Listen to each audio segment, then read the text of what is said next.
The remote human colony on the edge of the galaxy stretched across jagged hills and glittering plains, the high-tech domes glinting in the pale light of a distant sun, while miners and scientists moved about, unaware that the galaxy was watching every motion. Life on the colony had always been hard, but humans adapted, building machines, shields, and habitats that could survive harsh climates, yet no one had expected the day that the galaxy itself would test them with something truly terrifying. The first sign of danger came in the form of alarms screaming through the domes, red lights flashing as the sensors detected massive disturbances on the outer perimeter. At first, the colonists assumed it was a natural hazard, a seismic shift, a storm, but the ground shook in ways no natural event could cause, and enormous shadows moved in the distance. Then the beasts appeared. They were unlike anything the humans had seen before, towering creatures with glistening armored hides, claws sharp enough to tear steel, mouths filled with jagged teeth, and eyes glowing with unnatural intelligence. Alien engineers had unleashed them with one purpose: to crush humanity and prove that humans were weak and unprepared. Chaos erupted instantly, miners dropped their tools, scientists scrambled for cover, and alarms blared continuously, echoing across the colony, warning of approaching doom. Colonists ran in all directions, shouting and screaming, while automated defense turrets fired indiscriminately at the advancing monsters, barely scratching their armor. The creatures moved with terrifying coordination, anticipating human movements, each step crushing vehicles, uprooting machinery, and leaving a trail of destruction in their wake. Yet amid the chaos, a small group of humans remained calm. They moved deliberately, observing the beasts' behavior, noting patterns in their movement, their timing, and their weak points, analyzing every motion as though preparing for a battle they had trained for their entire lives. Among them, a young human cadet, barely 18, held only a simple multitool, nothing more than a standard repair kit. While others panicked or tried to flee, the cadet assessed the nearest beast, its massive head turning slowly toward him, teeth snapping in anticipation of a kill. With a deep breath, he hurled the tool with precision, hitting a sensory organ on the beast that glowed with alien technology. The effect was immediate. The creature froze, its coordination disrupted, staggering, and allowing humans to regroup and retreat strategically. The aliens observing remotely through surveillance feeds were stunned. They had expected fear, screams, and human death, not calculated actions that disrupted their engineered horrors. For the first time, they realized that humans could be unpredictable, that their responses were not guided purely by instinct or panic but by intelligence, courage, and improvisation. The rest of the group began to move with newfound confidence, using makeshift barriers and environmental hazards to slow the beasts, leading them into traps fashioned from mining equipment, energy fields, and carefully placed explosives. Each human action was deliberate, exploiting weaknesses the aliens had assumed were invisible to primitive species, and each success emboldened them further. Meanwhile, the beasts adapted, their glowing eyes scanning, claws tearing through obstacles, yet every step was now met with human strategy, counterattacks, and tactical thinking that defied alien expectations. Explosions rocked the ground, metal twisted and snapped, and the air filled with the stench of burned machinery and alien energy residue, but the humans pressed on, determined to survive. Colonists who had initially fled began to assist, following the lead of those who stayed calm, and slowly the tide of chaos began to shift. Even the youngest children, sheltered inside domes, watched through observation windows, witnessing humans turning terror into control, fear into action. The young cadet, now at the forefront, coordinated minor attacks, signaling with hand gestures, yelling instructions, and improvising solutions to unexpected beast behaviors, while his companions executed perfectly. Each beast that fell to human strategy served as a lesson for the others, and yet none could anticipate the next move, for humans thought creatively, adapting to situations the aliens could not predict. From orbit, the alien commanders panicked. Their projections of human failure crumbled in real time. The beasts they had engineered to overwhelm and destroy were faltering, confused by intelligence they could not calculate, striking where humans allowed them, and avoiding traps they could not foresee. Every move the humans made was simple yet devastatingly effective, exploiting logic and pattern recognition that no alien could have predicted. By the end of the day, the colony was scarred, buildings toppled, and landscapes altered, yet humans stood among the wreckage, unbroken, alive, and more organized than the aliens ever expected. The cadet, holding the multitool now like a weapon of legend, looked over the battlefield calmly, nodding to his companions, and the survivors began securing the perimeter, tending to the wounded, and preparing for whatever the galaxy might send next. Above, in hidden observation satellites, alien engineers whispered to each other in disbelief, struggling to reconcile what they had seen. Humans, the creatures they had underestimated, surviving and adapting to monstrous forces they had unleashed with terrifying intent. And in that quiet, calculated calm, the galaxy began to learn a truth that no simulation could have taught. Humans were not weak, they were unpredictable, and under pressure, their ingenuity and courage could turn even engineered horrors into manageable threats, a lesson that would echo across the stars. The night after the attack, the colony lay under a broken sky, the domes cracked, the fields burned, and the air heavy with smoke, yet humans worked tirelessly to rebuild, their hands dirty, their faces streaked with sweat, but their eyes sharp with determination, because survival was not only a matter of living through the day, it was about proving they belonged in a galaxy that wanted them gone. The young cadet who had thrown the tool became a quiet symbol among the colonists, not because he was a hero, but because he reminded everyone that even the smallest act of courage, even the simplest weapon, could change the course of a battle. Unknown to the colonists, however, the alien observers were still watching, their surveillance feeds transmitting every moment back to hidden command centers orbiting nearby stars. There, generals and scientists argued, furious that their experiment had not gone as planned. The beasts had not been meant to be defeated, they had been designed to crush human will, to create fear so deep that humans would never rise again, and yet these fragile creatures had turned terror into tactics, improvising in ways that no algorithm could predict. Still, the aliens refused to admit defeat. At dawn, while the colonists worked to repair damaged power lines and secure food stores, the ground rumbled again, but this time it was not just beasts, it was machines. From the horizon, towering walkers advanced, their legs sharp as spears, their bodies glistening with alien alloys, each carrying weapons that glowed with destructive energy. Unlike the beasts, these machines had no flesh, no instinct, no weakness that a tool could easily exploit, and the aliens were confident that this would be the end of the colony. Panic rose quickly among the colonists as they saw the walkers approach, their shadows stretching across the land like an army of giants, but again, the small group that had remained calm before gathered at the center. The cadet, joined now by miners, engineers, and scientists, studied the machines through cracked visors and observation drones, analyzing not their strength but their rhythm. Every weapon has a rhythm, every machine a system, and humans had always been masters at finding flaws in systems. As the walkers fired, energy beams tore through walls, shattered mining rigs, and melted steel in seconds, but in between each blast, there was a pause, a hesitation as the weapons recharged, and in that pause, the cadet saw a chance. He ordered the colonists to use what they had, not what they wished for: cables, explosives meant for mining, fuel tanks, even the terrain itself.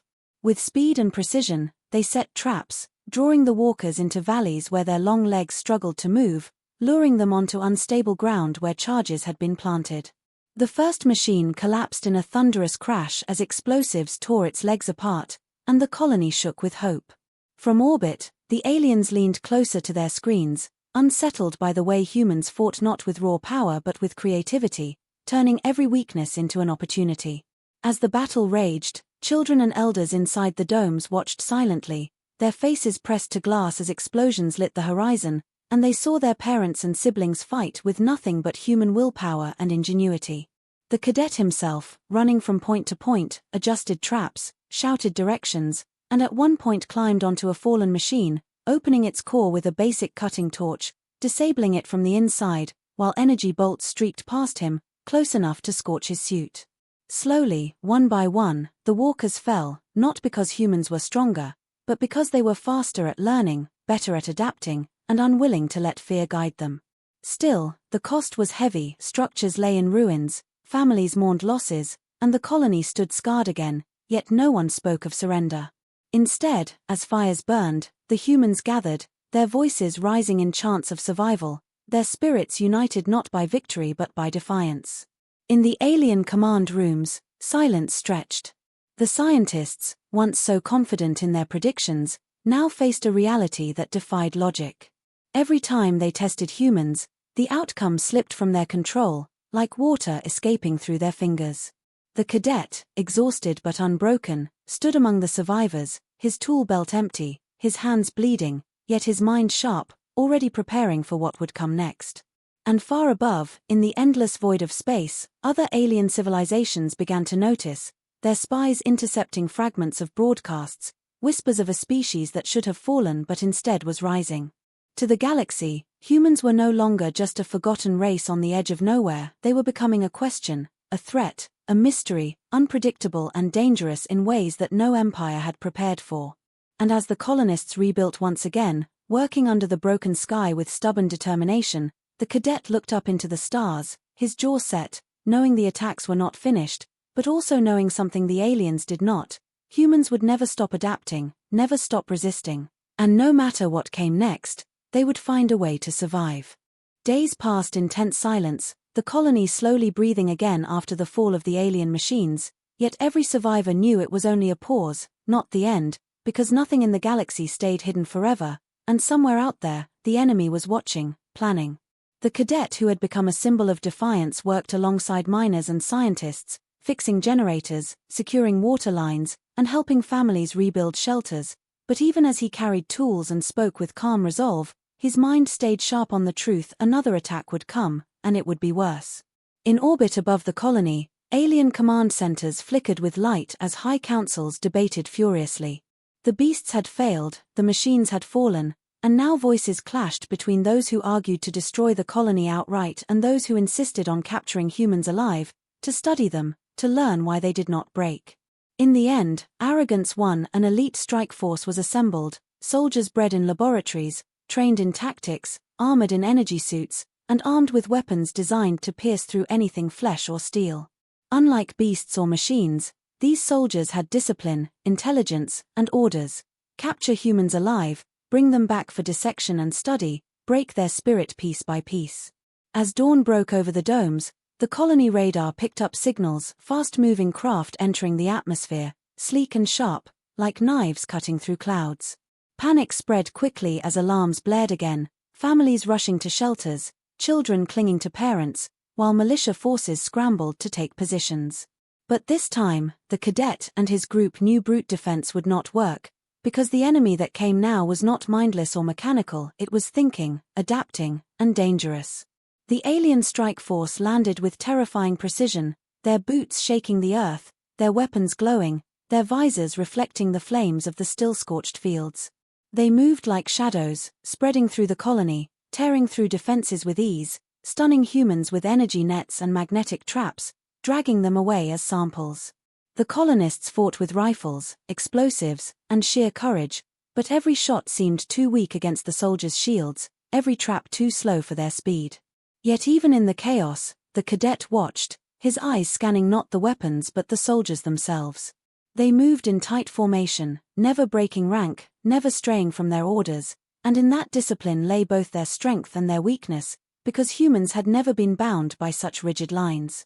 He signaled his group, whispering fast instructions, and together they lured a squad of soldiers into the old mining tunnels beneath the colony, a maze of dark passages where machines had long ago dug deep for ore. Inside the tunnels, the aliens' superior weapons meant less, their formation broke against the walls, and the colonists struck with ambushes, dropping explosives from above, sealing doors with welding torches, and using simple distractions like echoing sounds to disorient the invaders. One soldier was dragged down into the dark, his armor cut open with mining saws, his weapons torn from him and studied by human engineers who immediately began searching for flaws in the technology. Above ground, the battle raged brutally, with fires spreading and screams echoing, but every time the aliens thought they had control, humans slipped through cracks, struck from unexpected angles, or used their own captured weapons against them. From the orbiting command ships, alien generals grew restless, their confidence shaken as they saw their elite force slowed, confused, and even defeated in places where no defeat should have been possible. They had expected fear, yet what they found was unpredictability. Chaos turned into strategy. The cadet himself, covered in dirt and blood, led a daring move to capture one of the strike leaders, ambushing him in the tunnels and knocking his weapon away with nothing more than a steel bar. The leader was dragged back into the colony, bound and beaten, his visor cracked, his glowing armor dimming, and for the first time, aliens became the prisoners. That act sent a ripple through the colony, lifting spirits even as losses mounted, because now they had proof the enemy was not invincible, not untouchable. Still, the price was heavy, and the survivors stood in silence as the smoke rose higher, bodies of both human and alien lying across the fields, the ground soaked in blood and ash. In the command center above, alien scientists demanded the strike force retreat, their mission compromised, their samples too few, their leader captured. The generals resisted, furious at the humiliation, but in the end, retreat was ordered, and the alien ships vanished into the sky, leaving the colony scarred but standing once again. That night, under the cracked domes, the humans gathered, their voices low, their eyes burning with fire as they looked at the captured alien leader, who sat chained in the center, his breathing heavy, his visor shattered, his gaze filled with both hatred and fear. The cadet stood before him, exhausted yet unbroken, and in a steady voice said the words that echoed across the room, "You came here to study us, but now you are the study, and we will learn from you." In the shadows, children watched, understanding for the first time that their fight was bigger than survival. It was a war for identity, for place in the galaxy, for proof that humans could not be caged or erased. Far beyond, whispers spread between alien empires as the broadcasts leaked, whispers of humans who had captured an enemy soldier, humans who refused to bow, humans who were no longer prey but something more dangerous, something the galaxy would soon fear. The colony had not slept since the battle, and the fires still burned in the outer fields when the council gathered inside the central dome. The alien prisoner sat chained in the middle of the chamber, his armor cracked and sparking, his breathing deep and metallic through damaged filters. Children pressed against the walls to watch, their parents keeping them close, because even beaten and bound, the creature radiated danger.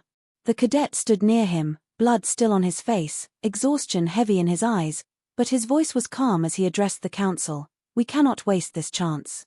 He is the first to fall into our hands. He holds answers." The alien lifted his head slowly, visor broken to reveal dark skin marked with glowing veins, eyes like shards of glass, sharp and cold. When he finally spoke, his voice was low and harsh, echoing in the dome. "You believe you have won. You believe your defiance matters. But you are only insects. You live in a cage you cannot see, ruled by powers you cannot imagine." His words sent a chill through the survivors, but no one looked away. The cadet leaned forward, his tone steady. "Then show us this cage. Tell us who sent you. Tell us why you fear us so much that you need to crush us again and again." The prisoner hissed, pulling against the chains, but the steel held. For hours, he refused every question, his silence broken only by insults and threats. Some colonists argued to kill him, others to keep him alive for study. But as night stretched on, the cadet noticed something every time the prisoner mentioned powers. His eyes flicked upward, toward the sky, as if remembering orders or fearing watchers above. That small detail was enough. The cadet pressed harder, shifting the questions, not about the battle but about the galaxy itself, about who the humans truly faced. At first, the alien laughed bitterly, but then something inside him cracked when he realized the humans had already studied his weapon, already learned to bypass some of its systems. "You learn too quickly," he muttered, his voice sharper, more urgent. "You were never meant to spread beyond your world. The galaxy agreed long ago humanity was to remain broken, divided, scattered. You were dangerous when united, so the empires chose to chain you." The council fell silent, stunned. The cadet narrowed his eyes. So the beasts, the machines, the strike force, they were not random. They were part of a design to keep us weak. The prisoner did not answer directly, but the way his gaze shifted was enough.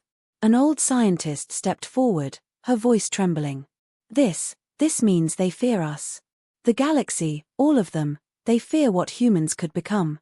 At that, the alien snapped his head up, fury flashing in his cracked visor. "Not fear. Containment. You are reckless fire, spreading without care. And fire must be controlled." His words sparked something inside the room, half terror, half pride. For the first time, the survivors began to see themselves not as victims but as something larger, something the galaxy itself had judged as dangerous. That night, whispers spread through the colony. If the galaxy feared humans, then perhaps humans had a strength they themselves had not yet recognized. Still, the prisoners' warnings were not without weight. The strike force you defeated was nothing, he spat. The real armies wait beyond the stars, millions strong, with weapons that can burn entire worlds.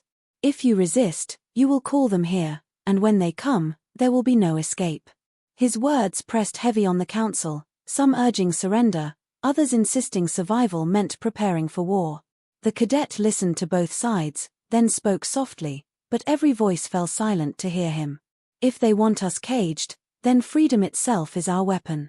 If they want us erased, then survival is victory. We may not have fleets or armies, but we have something they don't: imagination, chaos, the will to fight even when broken. That is what they fear.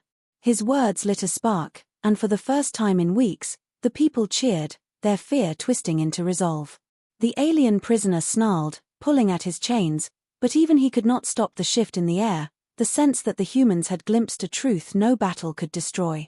Later, in the darkness, as guards watched over him, the alien whispered to himself in his own tongue, believing no one could hear, "If they rise, the galaxy will burn." But a young boy hiding nearby heard the words, and though he did not understand them fully, he carried them back to the cadet, who understood enough: the galaxy had made a mistake. By trying to cage humanity, it had created something far more dangerous: unity. And unity, once born, could not be caged again. As dawn broke, the colony stood ready. They had no fleets, no great weapons, only scraps of alien technology and the will to fight. Yet now, with the prisoner's confession, they carried something greater than guns or ships. They carried the knowledge that they mattered, that they were seen as a threat to the galaxy itself. And in that knowledge, they found their weapon. Far away from the small human colony, in the core of the galaxy, a council of alien empires gathered inside a floating citadel the size of a moon. The chamber was filled with light, each empire seated in its own shimmering throne, their bodies strange and diverse: scaled warlords, insect-like queens, tall shadowed figures cloaked in energy. They spoke in 100 voices but shared one concern. The news had spread across the stars. A strike force had been defeated. Beasts engineered for slaughter had been stopped. And the ones who stopped them were not great fleets, not hidden allies, just humans, fragile humans from a forgotten colony. The council did not like this. It was supposed to be impossible, hissed the Seraph warlord, his scales glinting. Our creatures cannot be broken by simple tools. Yet humans did it with scraps. A queen with wings of crystal clicked her mandibles, her voice sharp. They should not even be alive on the edge worlds. We agreed they were to remain fractured, scattered, never strong enough to resist. The chamber murmured, old agreements remembered, old secrets touched like wounds. Centuries ago, after humanity had first touched the stars, their spread had frightened the galaxy. Their numbers grew too fast, their inventions too reckless, their wars too violent. The empires had chosen a solution: divide them, mislead them, turn them inward until their fire was lost. For centuries, it worked. But now the fire had returned. A shadowed figure stood, his form wavering like smoke. You fear because they remind you of yourselves. But this is different. Humans are not bound by patterns. They adapt too quickly, change too wildly. One moment they are weak, the next they find strength in chaos. That is why we caged them. That is why we must act again. His words rippled through the chamber. Some empires agreed, pounding the air with heavy claws. Others hesitated. A crystalline queen spoke again, slower this time. But we cannot destroy them fully. Their death would echo across the stars. Their blood would stain every empire. Already their defiance spreads rumors among the lesser worlds. Some whisper that humans are hope, that if humanity can resist us, so can they. That silence was worse than shouts. Because it was true. Even now, out on the rim, whispers moved through slave colonies, mining stations, broken moons. If humans could stand against the empires, then maybe the empires were not gods. Maybe they could be fought. The Seraph warlord slammed his tail against the floor, his eyes burning. Then we burn the colony. Not later, now. Before the myth spreads, before hope takes root. A fleet strong enough to erase them must be sent. Let no trace remain. Some cheered, some hissed, but others worried. A cloaked elder, older than most stars, raised his hand. You speak of burning, but remember the danger. Every time we crush them, they grow sharper. Every time we cage them, they find cracks in the bars. If we destroy this colony, more may rise. We must end them with precision, not rage. His words carried weight, but even he feared the truth. The humans had already changed the game. Their unpredictability, their strange defiance, had broken the Council's certainty. For the first time in centuries, the galaxy was not sure. And far from the Citadel, spies carried the Council's words back to the humans. Hidden channels, broken transmissions, whispers through the dark. In the colony dome, the cadet listened to the faint signal, his face pale. He heard their names spoken in alien voices, heard the fear they caused. They are coming, he said, his voice low. Not beasts, not raiders. A fleet. Enough to erase us. The council around him fell into silence. Some whispered of escape, others of hiding. But the cadet shook his head. If we run, the fire dies. If we fight, the fire spreads. They fear us because we are not like them. Then let us prove them right. His words carried across the dome, and though the people trembled, they also stood taller. They knew they could not match a fleet. They had no great ships, no mighty weapons. But they had something the galaxy did not understand, will. The prisoner in chains heard the cheers and hissed with hate, but even he could not hide the truth. The galaxy was no longer laughing at humans. The galaxy was afraid. And fear, once planted, could not be erased. The sky above the colony darkened long before the fleet appeared. At first, people thought it was another dust storm rolling across the plains, but then the ground trembled, and the air filled with a deep humming sound like the beating of 1,000 drums.